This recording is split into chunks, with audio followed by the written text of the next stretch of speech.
Parliament को कहते हैं कि नंबर गेम पूरी होनी चाहिए, लेकिन एक शख्स आता है और पार्लियामेंट को रबर स्टैम्प बना देता है। चीफ जस्टिस काजी फाइज ईसा के प्रैक्टिस एंड प्रोसीजर एक्ट के खिलाफ दायर दरखास्तों की समाअत के दौरान रिमार्क्स कहा, आइन कहता है सुप्रीम कोर्ट अपने प्रैक्टिस एंड प्रोसीजर के रूल्स बनाने के लिए बाइख्तियार है। सुप्रीम कोर्ट आइन से बाला रूल्स बनाता है तो कोई याद तो दिलाएगा कि आइन के दायरे में रहें। केस की समाअत सुबह 11:30 बजे तक मुलतवी।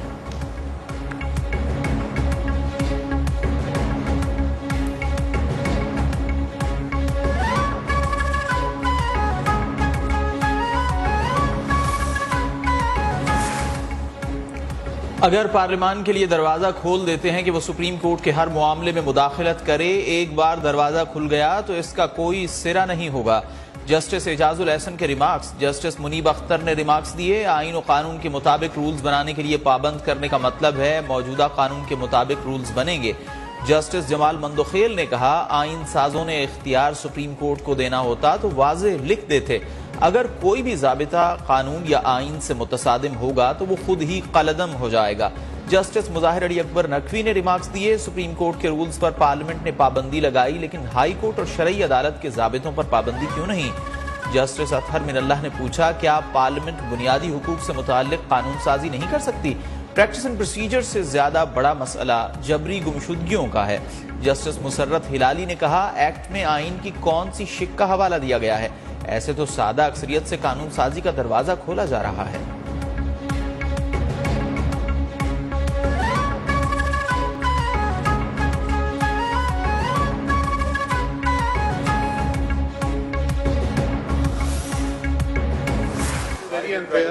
My Lord the Chief Justice is very unfair.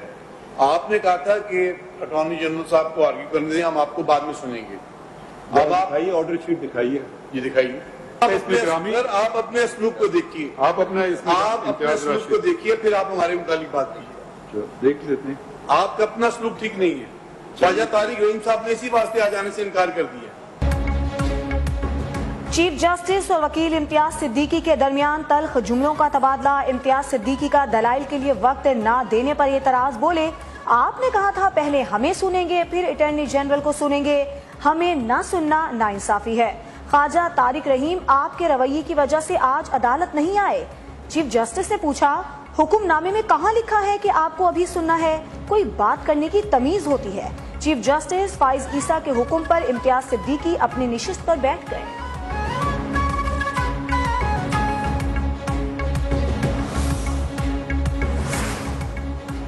वकील आबिद जुबैरी के तहरीरी जवाब जमा कराने पर चीफ जस्टिस काजी फाइज ईसा का इजहार बरहमी। कहा, अदालत ने पहले से तहरीरी दलाइल जमा कराने का हुक्म दिया था, इतने सारे कागज अभी पकड़ा दिए, कौन से मुल्क में ऐसे होता है कि केस की समाअत में तहरीरी जवाब जमा कराओ। वकील आबिद जुबैरी ने कहा कि न्यू जर्सी की अदालत के फैसले का हवाला देना चाहता हूँ। चीफ जस्टिस बोले, हमारा लेवल इतना न गिराएं कि न्यू जर्सी के अदालती फैसले को बतौर मिसाल पेश कर रहे हैं, कम अज कम अमरीकी सुप्रीम कोर्ट के फैसले का तो हवाला दें।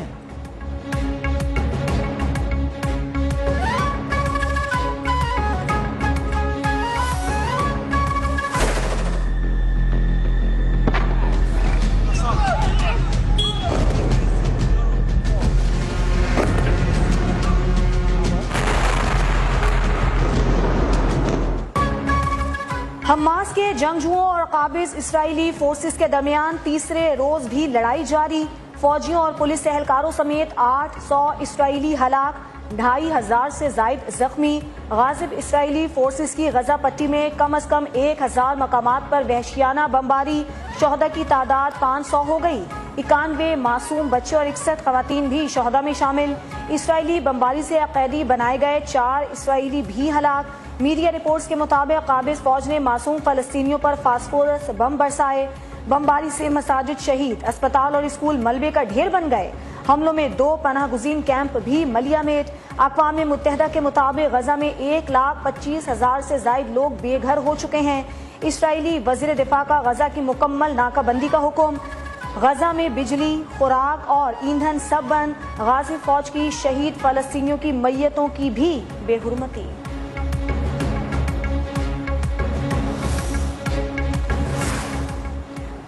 इसराइल ने नाकामी का एतराफ़ कर लिया। गजा से मुल्हिका बाज इलाकों का मुकम्मल कंट्रोल हासिल करने में भी नाकाम। हमास के जंगजुओं का जनूबी इसराइली कस्बे मेगन में फौजी अड्डे पर भी कब्जा। दर्जनों टैंक फौजी बड़े जखीरे पर भी कंट्रोल संभाल लिया। हमलों से खौफजदा इसराइली पुलिस ने अपने ही शहरी को गोली मारकर हलाक कर दिया। अमरीकी महकमे खारिजा की 9 अमरीकी शहरियों की हलाकत की तस्दीक। थाईलैंड की वजारत खारिजा के मुताबिक झड़पों में थाईलैंड के 12 शहरी हलाक हुए।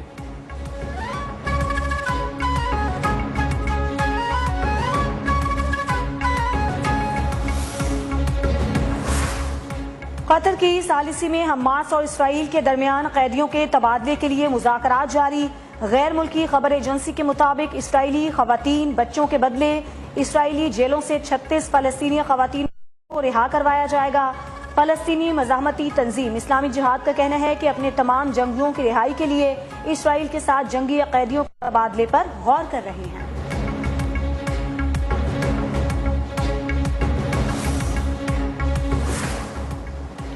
हमास के हमलों के बाद इसराइली करेंसी धड़ाम से जमीन पर आ गिरी। बैंक ऑफ इसराइल का पहली बार $30 अरब गैर मुल्की करेंसी बेचने का ऐलान। बैंक ऑफ इसराइल पहली बार ओपन मार्केट में करेंसी बेचेगा। बैंक ऑफ इसराइल के मुताबिक मार्केट्स का जायजा लेते रहेंगे, दस्तयाब तरीक़े अमल पर काम करेंगे। स्वीप मैकेनिज्म से $15 बिलियन तक लिक्विडिटी फराहम की जाएगी।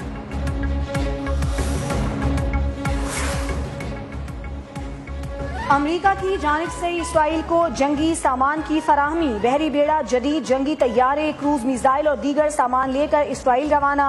अमरीकी वजीर दिफा जनरल ऑस्टिन का इसराइल को मजीद जंगी सामान और इजाफी वसाइल भी देने का ऐलान। इसराइल के बाअसर अखबार हॉटिस ने वजीर आजम नेतन्याहू को हमास के जवाबी हमलों का वाहिद जिम्मेदार शख्स करार दे दिया। एडिटोरियल लिखा, नेतन्याहू की खारजा पॉलिसी ने फलस्तीनियों के वजूद और हुकूक से मुंह मोड़े रखा।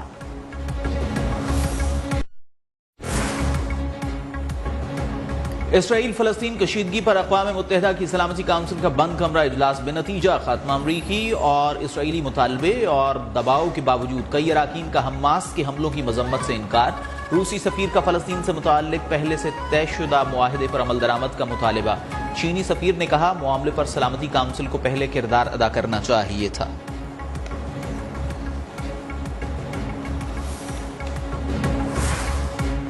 इसराइल की जानिब से ईरान के खिलाफ किसी भी अहमकाना कार्रवाई का मुंह तोड़ और तबाहकुन जवाब दिया जाएगा।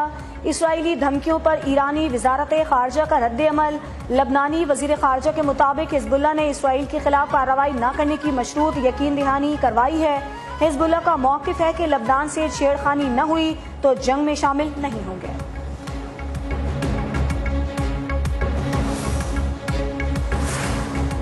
रूसी वजीर खारिजा का अरब लीग के सरबराह से राबिता। इसराइल फलस्तीन तनाज़े के पुरअमन हल पर जोर। मसले को हल करने में किरदार अदा करने की भी पेशकश। मलाइशिया के साबिक वज़ीर आज़म महातीर मोहम्मद ने इसराइल फलस्तीन कशीदगी पर मगरबी ममालिक के रद्द अमल को मुनाफिकाना करार दे दिया। आलमी बैंक का इसराइल फलस्तीन कशीदगी पर शदीद इजहार तशवीश। मुख्तलिफ ममालिक में मजलूम फलस्तीनियों से इजहार यकजहती। तुर्की में अवाम की बड़ी तादाद सड़कों पर निकल आई। यमन, उर्दन और कनाडा में भी इसराइल मुखालिफ मुजाहिरे।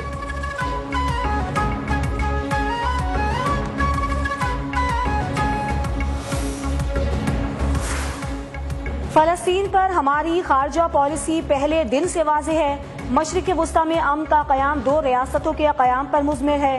निगरां वज़ीर आज़म अनवारुल हक काकड़ का कहना है, निगरां वज़ीर आज़म के ओहदे से सुबुकदोश होने के बाद सियासी किरदार अदा करता रहूंगा।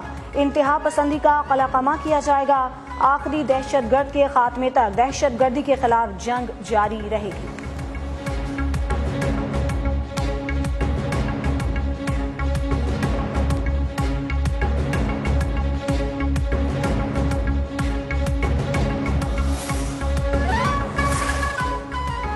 सिक्योरिटी फोर्सेस का बलूचिस्तान के जिला ज़रोब में ऑपरेशन फायरिंग के तबादले में 5 दहशतगर्द हलाक। दहशतगर्दों का बहादुरी जमा मर्दी से मुकाबला करते हुए मेजर सैयद अली रजा शाह और हवलदार निसार अहमद वतन अजीज पर कुर्बान हो गए।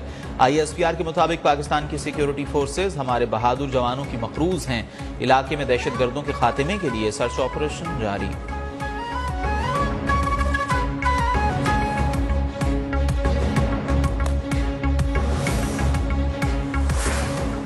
ऑफिशियल सीक्रेट एक्ट के तहत कायम खुसूसी अदालत में साइफर केस की समाअत। चेयरमैन तहरीक इंसाफ और वाइस चेयरमैन शाह महमूद कुरैशी पर फर्द जुर्म आयद करने के लिए 17 अक्टूबर की तारीख मुकर्रर।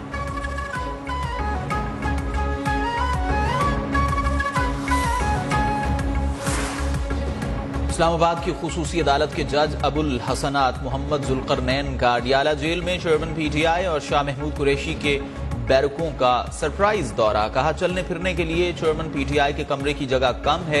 कमरे की बाहर की दीवार तोड़कर चहलकदमी के लिए 60 से 70 फीट जगह बना दी जाएगी।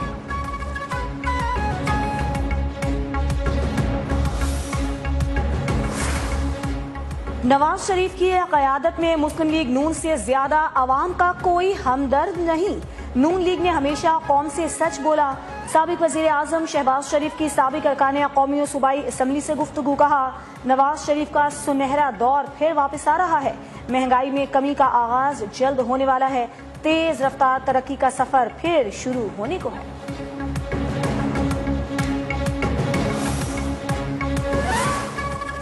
पाकिस्तान और श्रीलंका की इक्तिसादी तरक्की की रफ्तार बराबर। श्रीलंका डिफॉल्ट होने के बावजूद मुआशी इस्लाहात करने में कामयाब। वर्ल्ड बैंक साउथ एशिया ने रिपोर्ट जारी कर दी।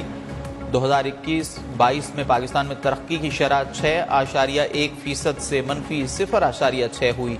माली साल 2023-24 में पाकिस्तान की तरक्की की रफ्तार 1.7% रहने का इम्कान।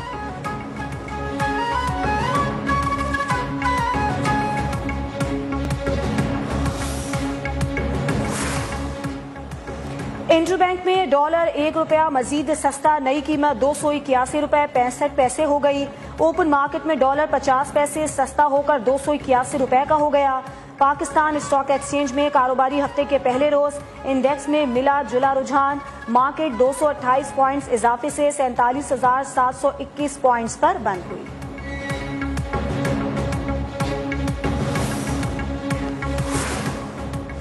हुकूमत पीआईए के 51% शेयर्स फरोख्त करने के लिए तैयार। निजकारी कमेटी ने इमरजेंसी रेगुलेशन के तहत कौमी एयरलाइन की निजकारी का फैसला कर लिया। इक़दाम से निजकारी का अमल 2 माह कबल मुकम्मल हो जाएगा। पीआईए के इंतजामी उमूर भी थर्ड पार्टी को देने की तैयारी।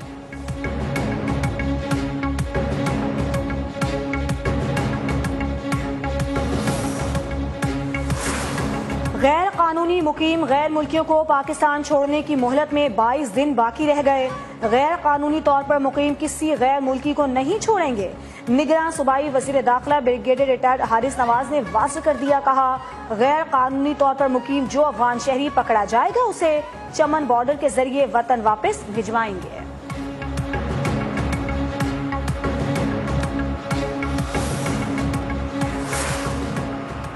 खैबर पख्तूनख्वा में स्कूल्स के बाद मदारिस की भी छानबीन का फैसला। सूबे में 5000 से ज्यादा मदारिस गैर रजिस्टर्ड होने का इंकशाफ। गैर रजिस्टर्ड मदारिस की फंडिंग के जराये भी मालूम नहीं हो सके।